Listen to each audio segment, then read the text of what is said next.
Ce bouton fait fuir les visiteurs de mon site. Depuis le lancement de mon site, le nombre d'inscriptions était stable. Et puis un jour, plus rien. En essayant de comprendre pourquoi, un gros problème dans l'expérience utilisateur est apparu. Voici ce que j'ai découvert.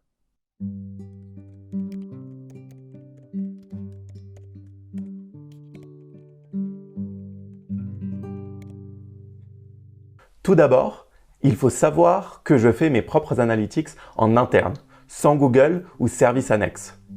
Dès qu'une page de mon site est visitée, c'est inscrit dans un log et je peux faire les analyses plus tard. Mon passé de data scientist se révèle très pratique pour ça. Pour éviter de divulguer les données personnelles de mes utilisateurs, j'anonymise le log.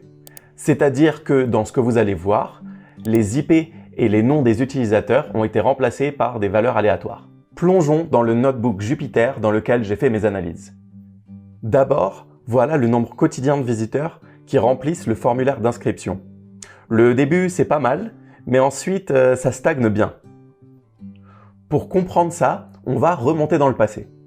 Le formulaire d'inscription est accessible via plusieurs boutons sur mon site. Et grâce à une astuce dans les URL, je peux savoir sur quel bouton les utilisateurs ont cliqué. La page Start ne fait qu'enregistrer le bouton cliqué et redirige vers le formulaire d'inscription. On peut voir les différents boutons qui existent et il y a tout de suite une chose qui frappe. Le bouton héros est clairement le préféré. Bon alors, beaucoup de gens cliquent dessus, mais peu finissent par s'inscrire. Pourquoi ça? Il se trouve que ce bouton apparaît sur la page principale dès qu'on arrive sur le site. J'ai donc tout de suite pensé, et si les visiteurs qui arrivent sur le site cliquent sur ce bouton, voient qu'il faut s'enregistrer et partent. Vous imaginez? Ce serait vraiment dommage de perdre des utilisateurs en quelques secondes. Ce serait comme un restaurant qui demande nom, prénom et numéro de sécurité sociale avant même de s'installer à table. J'ai voulu en avoir le cœur net. Pour faire ça, j'ai préparé une visualisation des parcours utilisateurs pour toutes celles et ceux qui ont cliqué sur ce bouton héros mais qui ne se sont pas inscrits. Ça m'a pris pas mal de temps et de lignes de code à avoir une visualisation qui marche vraiment. Mais en gros, voici les étapes les plus importantes. Visualiser toutes les visites comme un point sur un diagramme où l'axe horizontal représente la date et l'axe vertical les utilisateurs. Le problème est que ce graphique couvre toute une semaine alors que les visites ne durent que quelques minutes. Les points sont trop proches les uns des autres pour les distinguer. Jetez la date et l'heure pour ne garder que les minutes et les secondes. On voit enfin les différentes visites de chacun, mais c'est pas encore tout à fait lisible. On peut mieux faire. Donnez des formes et des couleurs différentes pour mieux visualiser le début et la fin d'un parcours. Tout aligné à gauche. Ordonner par durée de visite et fignoler les visuels.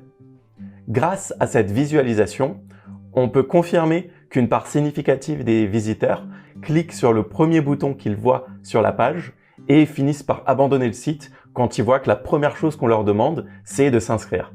Donc, la question c'est pourquoi cette expérience utilisateur? Qu'est-ce qui s'est passé dans ma tête pour faire ça? Et la réponse, elle est toute simple. Au départ, cette landing page ciblait les personnes qui font des recherches sur Google pour apprendre à programmer en Python. Et donc, quand ils cliquaient sur ce bouton, je leur disais « Très bien, j'ai une méthode qui va sortir prochainement, préinscrivez-vous ».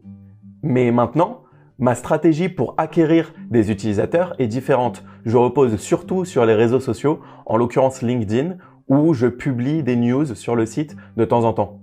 Ces visiteurs-là sont plus exigeants et j'ai besoin de leur montrer une partie du contenu avant de leur demander de laisser leur adresse mail pour s'inscrire.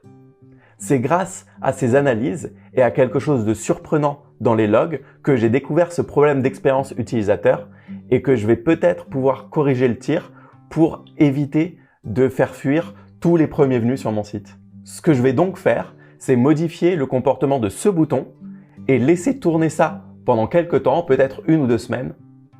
À la fin, je pourrai comparer les résultats avec ceux que j'ai aujourd'hui et on pourra vraiment vérifier si ça joue un rôle prépondérant dans l'inscription des utilisateurs. Merci d'avoir regardé cette vidéo. J'espère qu'elle vous a montré comment une bonne visualisation des données permet de comprendre ce qui se passe de bien ou de mal dans l'expérience utilisateur et d'inspirer pour corriger le tir. N'oubliez pas de vous abonner à la chaîne pour me soutenir et de liker et partager cette vidéo. À la prochaine!